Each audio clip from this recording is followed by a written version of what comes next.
Meeting in the disguise of a female singer.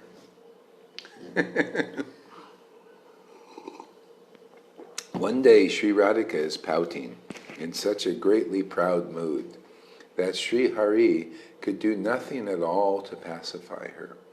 Indeed, he tried many different methods, but no remedy was able to satisfy her unfavorable huff.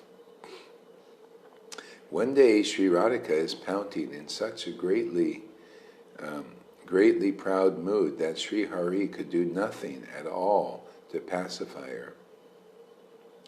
Indeed, he tried many different methods, but no remedy was able to satisfy her unfavorable huff. Finally, he consults Kundalata, his sister-in-law.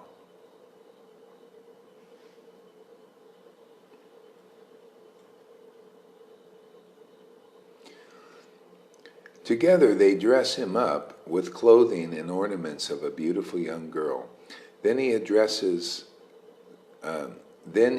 chit-chats with Kundalata in the sweetest feminine voice.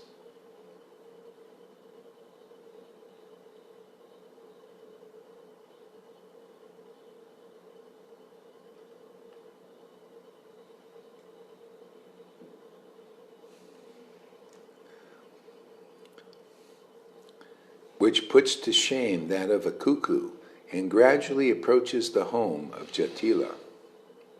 While walking along the secluded path, the universe enchanting anklets adorning his divine lotus feet begin to vibrate. When the smiling, deer-eyed Sri Vishnu Bhanu Nandini spots from afar such an uncommonly attractive, beautiful young girl accompanying Kundalata,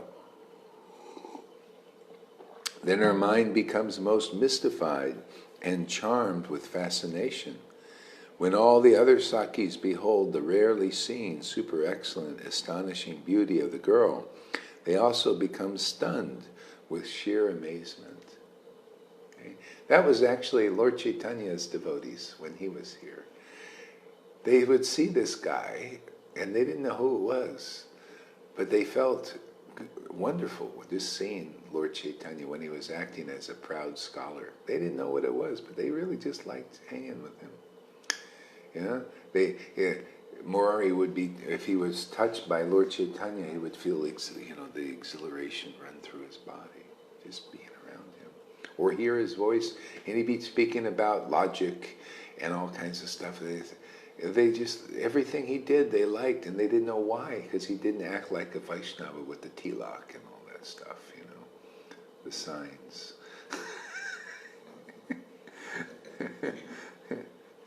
But they liked his energy, see, because, it's that they were devotees. See, they vibrated on that transcendental level.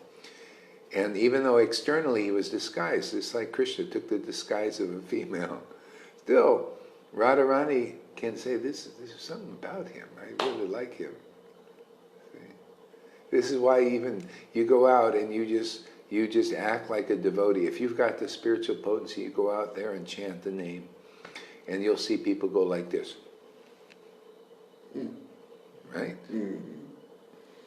Yeah, you will. Or it increases they get really like that. The energy, they just can't, because it rubs the wrong, it's just they're adverse because of their activities, and they're just, what they are. So you've done backwards. Yeah. And then some people, and it's amazing, you never know, they could be like a drunk or something. You say Hare Krishna, you're chanting, and they go, wow, they feel happy.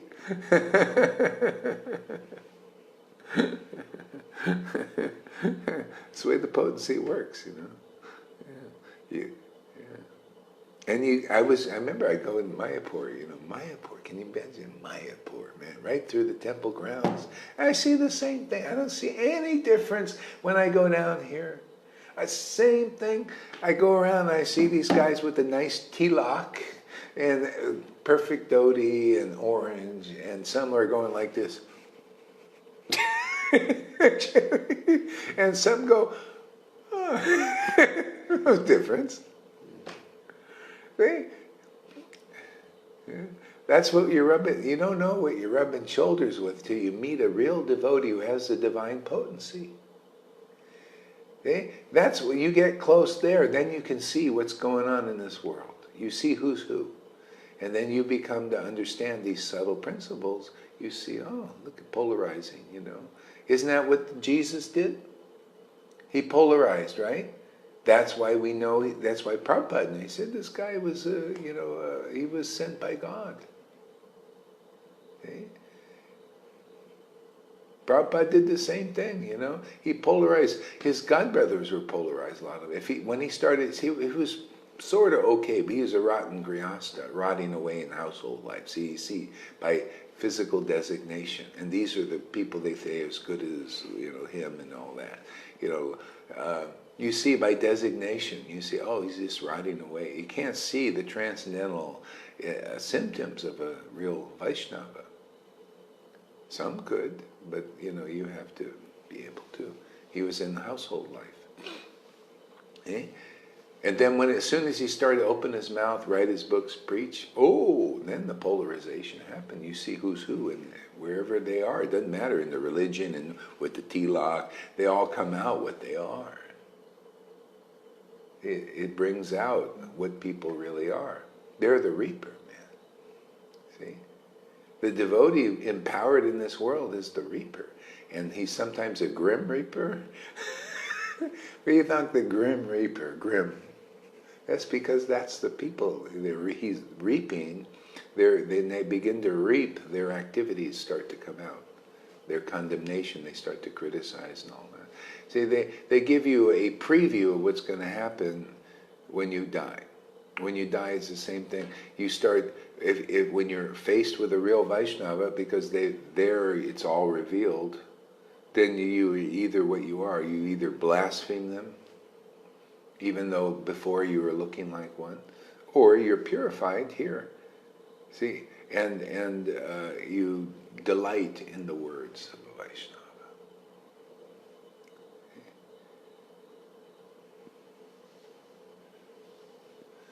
Premaseva told him Jesus was Krishna.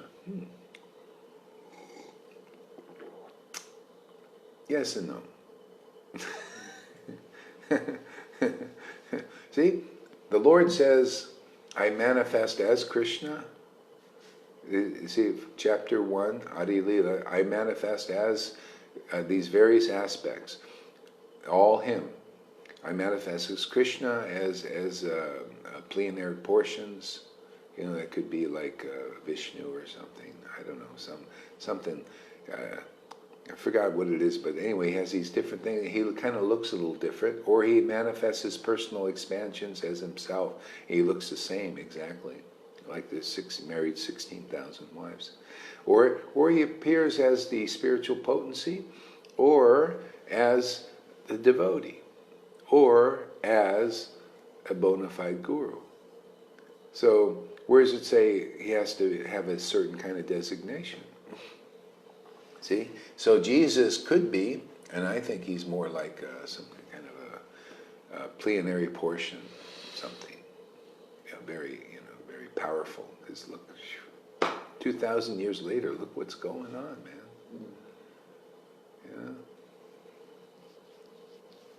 So, he's even though he may not, like Shiva, Shiva is some kind of very powerful manifestation of the Lord. It's almost like, but a little different. So, yeah, Jesus is like that, but he's definitely empowered by God because he comes here with that same polarization. It's like, how do you know Lord Chaitanya is the same as Krishna? He will have the same attributes as actually. See, he had the same attributes as the Krishna in Vrindavan. They were just hidden. That's how they discerned it. They say, well, look, he's just acting like the son of Nanda Maharaj. Jesus didn't act like that. Okay? So he's a different transcendental personality. Okay? So these kind of things you can learn in Vaishnavism. Okay? But you can't really understand anywhere else. Not definitely. See, we all need shiksha, even when you're awakened. See, like here, devotees are awakening, they still need some shiksha. Look at this guy, man. Yesterday he's arguing with a mundane person. Can't believe it, acting like a, he needs help. Him, that guy. We'll call him that guy now. What's his name? I forgot. That guy. Him. Oh, that's his name. Him. Yeah. With the round glasses.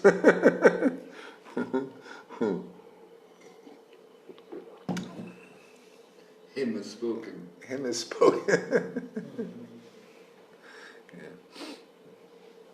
Yeah. So one walking along a secluded path, the universe enchanting anklets adorning his divine lotus feet begin to vibrate. Even, when the smiling deer-eyed Sri Vishnu Bhanu Nandini spots him from afar, such an uncommonly attractive, beautiful young girl, see, accompanying Kundalata. And so that's the key word, uncommon. See, everything about the devotees are uncommon.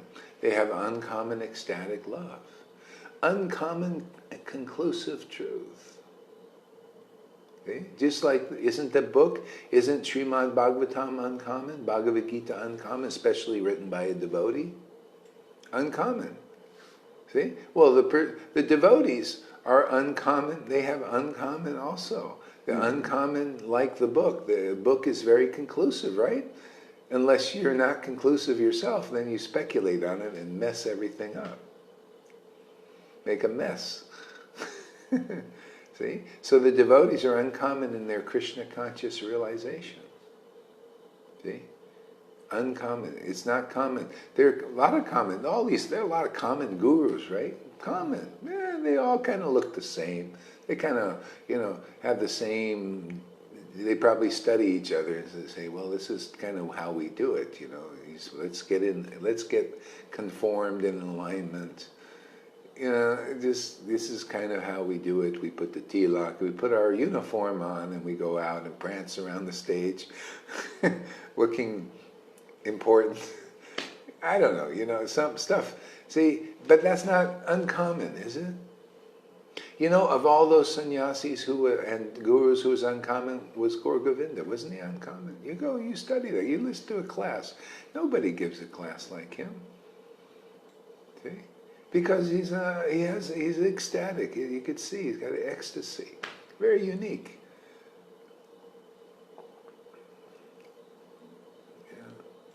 Yeah. So, it's uncommon. Putana was also uncommon. She seemed uncommon too, because she had a lot of potency, a lot of power. She was very convincing. Okay? The uncommon demoniac, see, it's uncommon here, and the demoniac energies are uncommon. Some people have an uncommon amount of it. Like Kalya was also an uncommon snake. He had an extra high volume of poison. So Krishna thought, I could use you in Vrindavan for those who want to climb in some other way, the wrong way. We'll get them.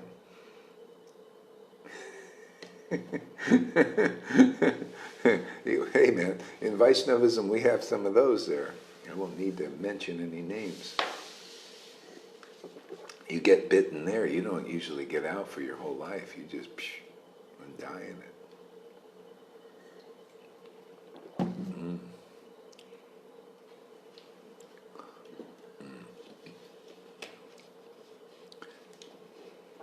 When all the other Sakis behold the rarely seen, super excellent, astonishing beauty of the girl, they also become stunned with sheer amazement.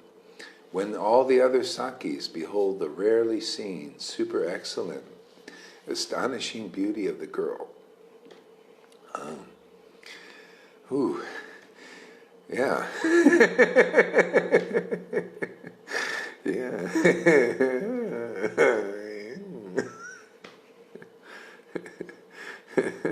They also become stunned with sheer amazement.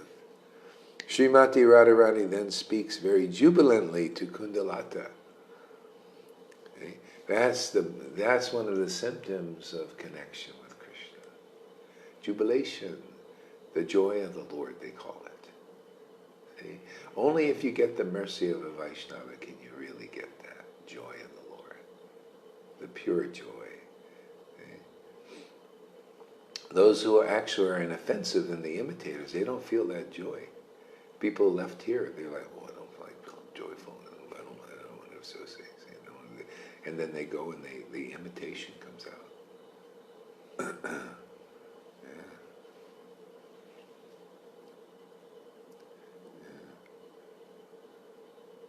Srimati Radharani then speaks very jubilantly to Kundalata. Hey, Kundalata. See, and that's the whole thing, is to get enlivened by the spiritual potency, isn't it? See? That enlivenment comes from chanting Hare Krishna, from hearing Hari Katha.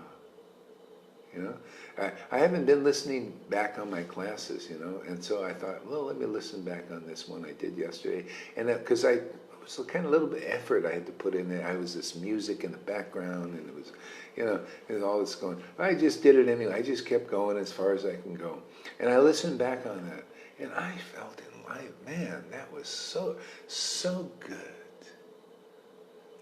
My God, that class was so amazing. Now I know what they're talking about. I didn't quite know what they understood. I had to look back on the video. I said, why are they getting so like wow, that was such a good, that was so, and I needed to go and look back myself. Because, you know, when you're given it, sometimes it's not. And I had to be in the audience even and listen to the class. And I felt so enlivened. I said, there's Krishna's coming through there, man. Okay? Oh, big false ego, right? Well, Prabhupada must have had a false ego. He liked to read his books. Well, I'm a talker, man. That's well, he was too. I like to, you know, I like wherever the potency is. I'm not proud. I'll take it if you're coming off this guy too. Right? Otherwise, if I'm too proud to listen to the video and get the mercy that they're getting, why shouldn't I? I also want to get that. I also want to taste that. See?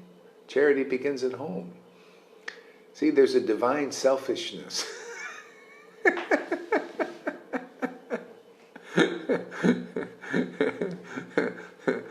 Also, but it's a good, because you also, others get too. Yeah. Boy, this is great stuff. Wow. Now I see why she's shaking. I got to watch back on one of these classes, man. She's like,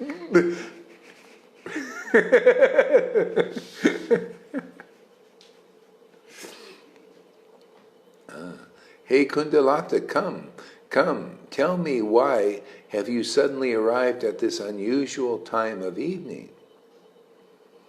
And who is your companion?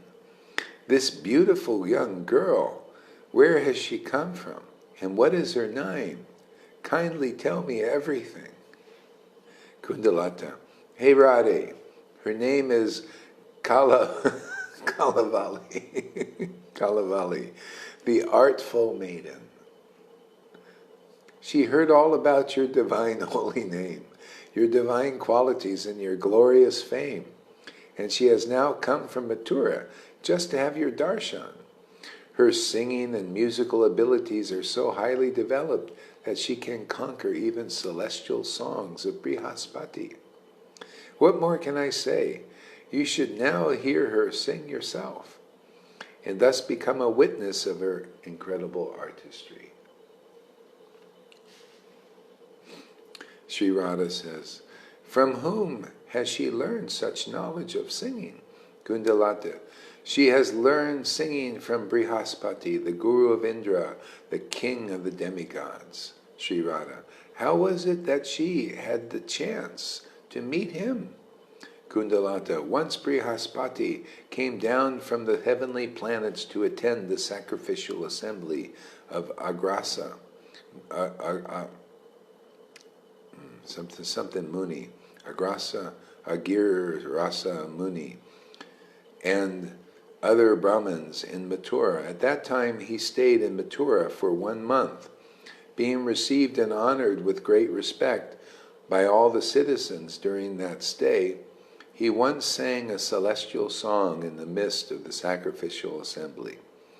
My dear Radhe, this most intelligent girl heard that difficult song and instantly memorized it. The next day she sang that very same celestial song in a solitary place, exactly duplicating it note for note. The Guru of Immortals, Brihaspati, heard her repeating that song and became most astonished. He addressed a Mathura Brahmin, "My dear Brahmin, who is that girl that is singing my song? Although she is a resident of the mortal world, she heard a very difficult celestial song once from my mouth and instantly memorized it. Please bring her before me immediately." I'm going to stand up here.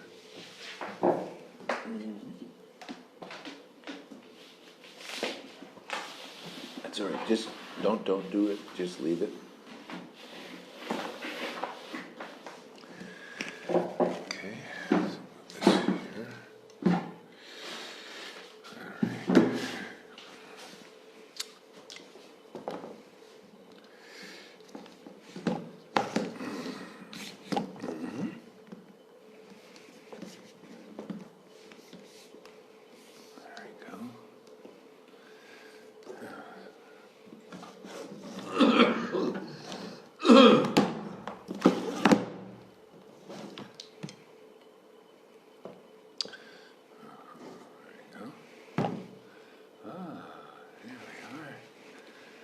All right. From the pulpit.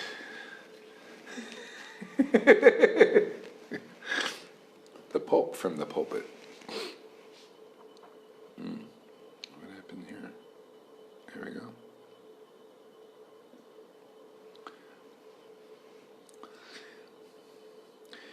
O Radhe, Brihaspati thus instructed this girl in classical arts of music during the period of his stay for 1 month in Mathura. Thereafter, when the time came for his return back to the heavenly planets, he took her along to the world of the celestials and then gave her more instructions in Gandharva Vidya. For a whole year, she has returned to Mathura on the surface of the earth yesterday, and she has come to Vraj just now at dusk. So here she is right before your very eyes. And now you may examine her abilities and good qualities. She's lying, isn't she? Is that not true? But Krishna never lies. Only when he opens his mouth. Actually, it could be true because he's everybody. Actually, he's doing through everybody all these things. He's the ultimate doer, right? So that could be happening somewhere, where this woman memorized and went to Brihas, So it's not a lie. It's a lie if you just, It's... Okay, I think we're back in. Okay.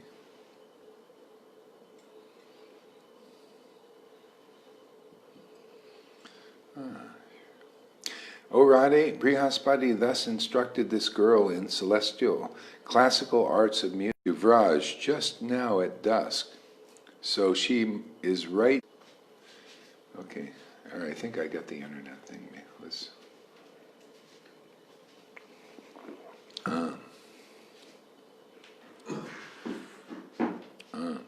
So Sri Radha says, "My dear Kalavali, please sing us a little song."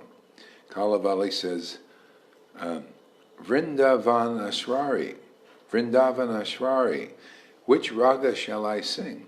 Sri Radha, Malava raga is proper to be sung at this time of the evening.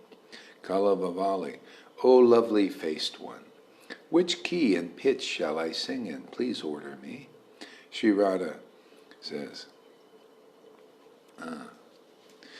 It's not possible to sing the intervals between the notes due to the natural defects of the throat. It's only possible to sing the finer in-between notes purely when the singing is accomplished by the vina. Therefore, sing and use the musical embellishments of tune, range, ornament, tone, melody, rhythm, and lyric. Kindly sing a sweet song. Boy. Kalavali. O Radhe, who in this entire universe knows singing other than yourself? Anyway, I will try to sing a simple, unprepared song. Please listen. Saying this to Kalavali, then begins to sing,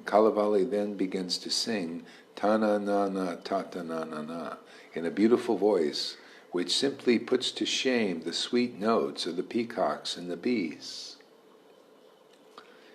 When all of Radharani's Priya Sakis hear Kalavali's song and technique of vocal embellishment, then torrents of tears begin to gush from their eyes, just like so many flowing rivers. Indeed, their teardrops become just like large pebbles, and dropping on that ground, making the sound of tanat, tanat. As far as Sri Radhika's reaction, the sparkling diamond of her heart, which had become extremely hard due to the presence of her proud, pouting huff against Sri Krishna, immediately begins to soften and melt. Feeling this change of heart, Sri Radha becomes very astonished. In great surprise, she exclaims, "Ah, Kalavali, your fascinating song simply belittles the nectar of the gods. Hey, Kalavali, I have become completely enchanted by your unique qualities. I now cherish a great desire within my mind. I fancy that a girl as talented as you should always live by my side. By that, then only my birth will become successful. O most qualified Kalavali, only Sri Nandanandana is capable of understanding the glories of your talent. Hey Saki, if he were here to hear your singing, then he would indeed wear you around his neck, accepting you to be his permanent necklace." Kundalata then says, "Hey Radhe, please refrain from speaking such unbefitting words to the supremely chaste Kalavali. If you really do have genuine love and affection for her, then just accept her around your own neck. Don't consider anything else." After this, Srimati Radharani, still mystified and enchanted by Kalavali's singing and heavenly beauty, gets ready to offer a jeweled locket worth 100,000 million gold pieces to Kalavali. Just as she is about to wrap her arms around Kalavali's neck in order to fasten the locket, Sri Lalita quickly whispers into her ear, "Hey Radhe, who are you just about to embrace? This is your wicked lover. The rogue has come in disguise of a woman." How does she know? Yeah. Let's find out. Sri Radha replies, "Hey Saki Lalita, O smooth complexioned one, you have certainly spoken the truth after thoughtful consideration, but it is not really befitting for me to offer simply one small locket. Therefore, she will be given all of my ornaments." Saying this, Sri Radhika then addresses Sri Rupa Manjari. "Hey Rupa Manjari, in my presence, kindly dress this girl up with great care and attention with exotic, valuable cloth. Removing her old corset, please cover her raised breasts with a fresh new one." Kundalata then says, "Hey Sumuki, lovely-faced Radharani, it is not befitting to undress this young girl right here in front of everyone. She has come from a foreign land and she will naturally feel very shy and embarrassed. Whatever gifts you want to give to her, just place them in her hands. Then after she returns to her home, she can put it on without feeling shy. But under no circumstances is it possible for her to dress up here." Radharani says, Saki Kalavali, women are never shy or fearful within an assembly of other women.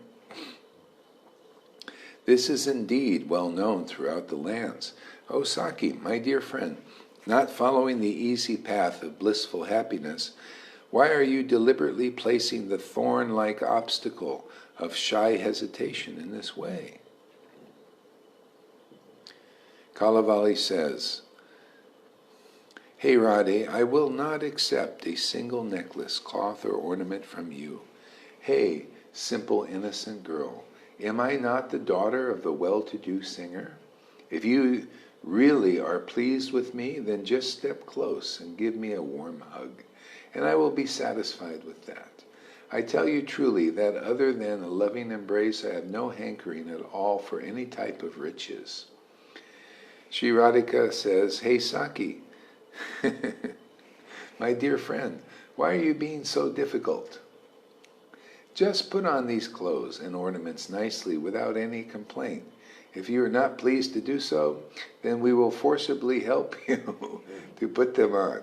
You are a single girl, and we are many Sakis. Thus you are totally outnumbered, helpless, and incapable of maintaining any opposition to our desire.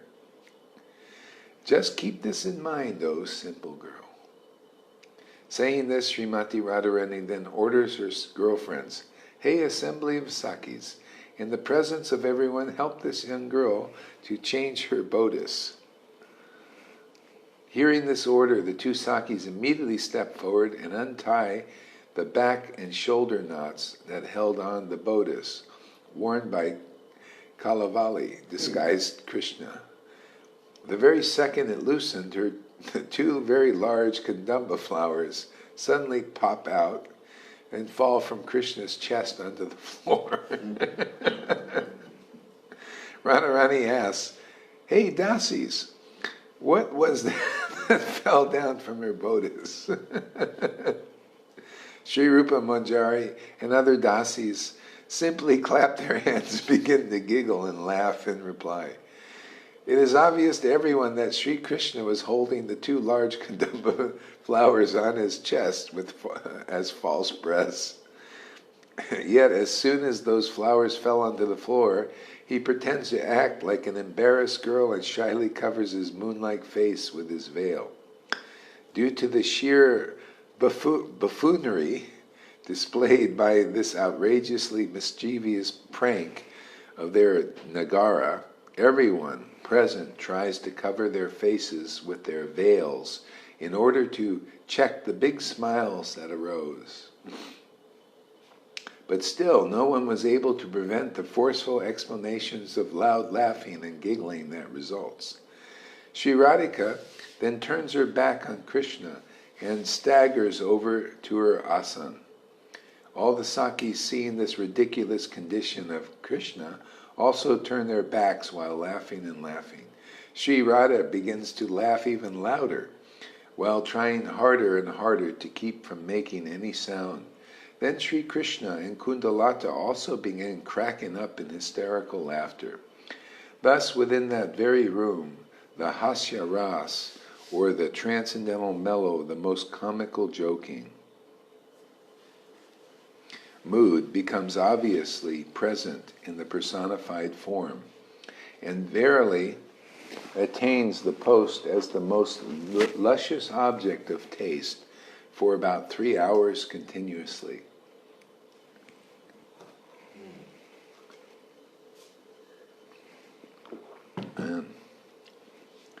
It's funny, they use the same thing, that Lord Chaitanya would sometimes laugh for 3 hours and cry for 3 hours.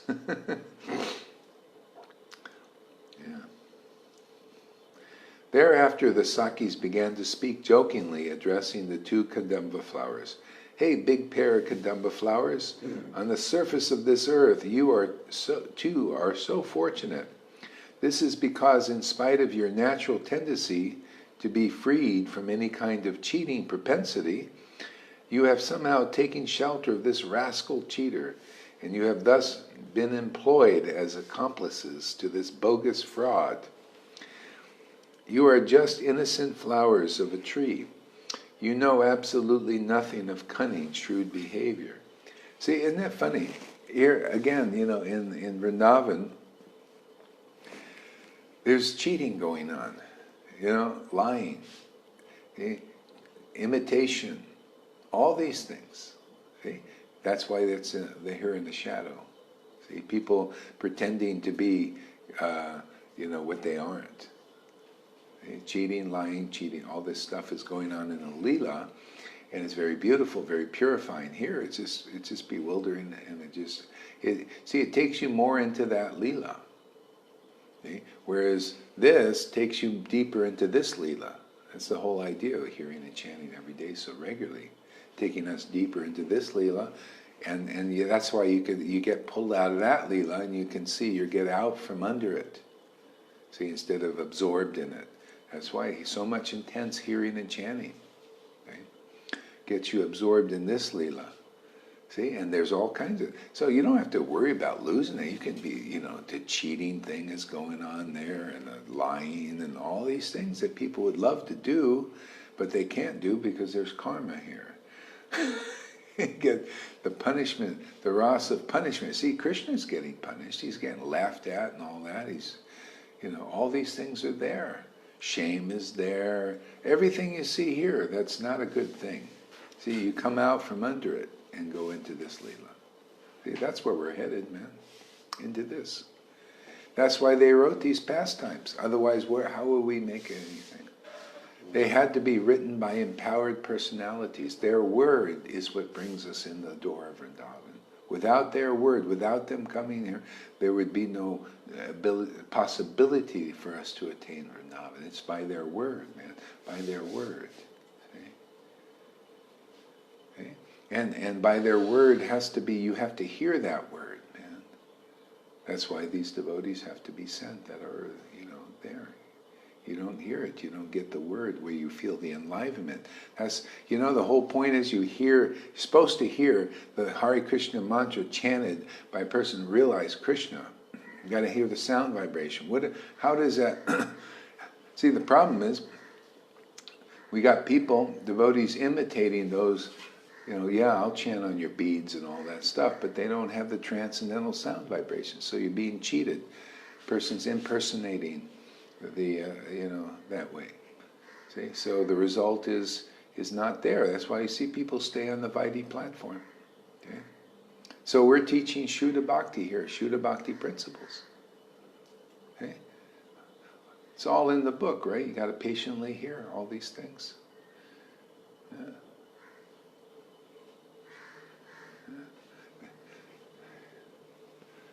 Disciplic line, man. You want to follow the false line, the false followers? Okay, they're the ones not lit up on the tree yet. They have to come where the tree is lit. Okay? The devotee is like the top of the Christmas ornament, man. Okay? So, yeah, they have to come.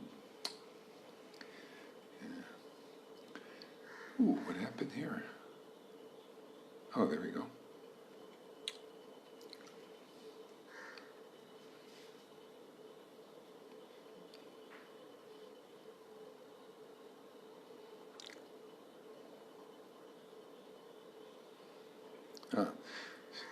So thereafter the Sakis began to speak jokingly, addressing the two Kandamba flowers.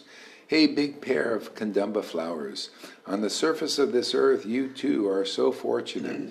This is because in spite of your natural tendency to be freed from any kind of cheating propensity, you have somehow taken shelter of this rascal cheater and have become accomplices to this bogus fraud. Then the Saki said to Kundalata, Hey Kundalata, where has your girlfriend named Bashfulness gone now? Kundalata, it has fallen down in the water which lies beneath the Patalaloka planet, becoming drowned along with Kundalata, never to be seen again. Lalita, if Kundalata has been drowned and has died along with her own girlfriends named Bashfulness, then who are you? Kundalata, Oh, I am just her shadow. Lalita, Kundalata, if you have departed, then how is it that I am seeing your shadow?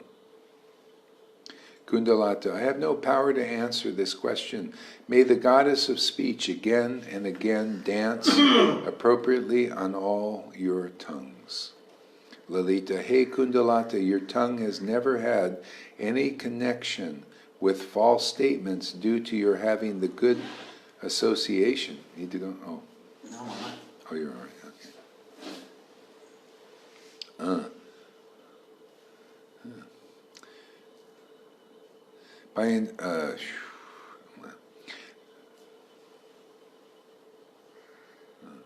Your tongue has never had any connection with false statements due to your having the good loving association of Brihaspati's disciple, Kalavali. Since your very childhood, by instructing chaste girls in your own righteous activities, you perform great noble deeds on behalf of Cupid's interest. Yeah. See, by instructing chaste girls in your own righteous activities. See, that's what we do here. Chaste girls, those who really want Krishna, want the truth. They're instructed here. We're all instructed here. See?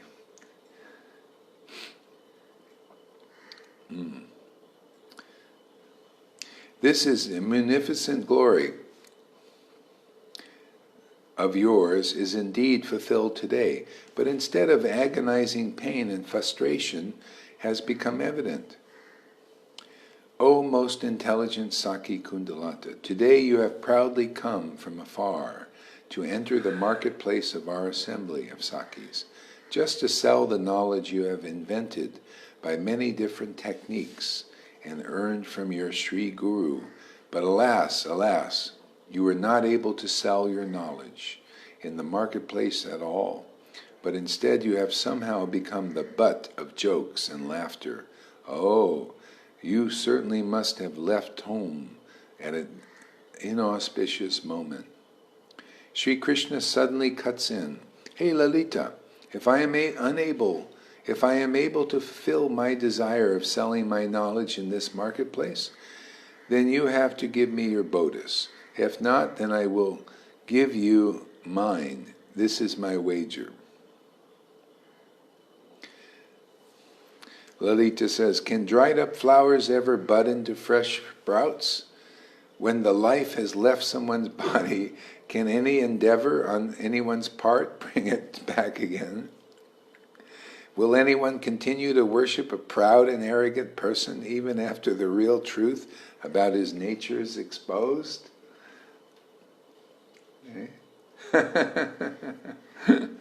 Wolves in sheep's clothing in this world.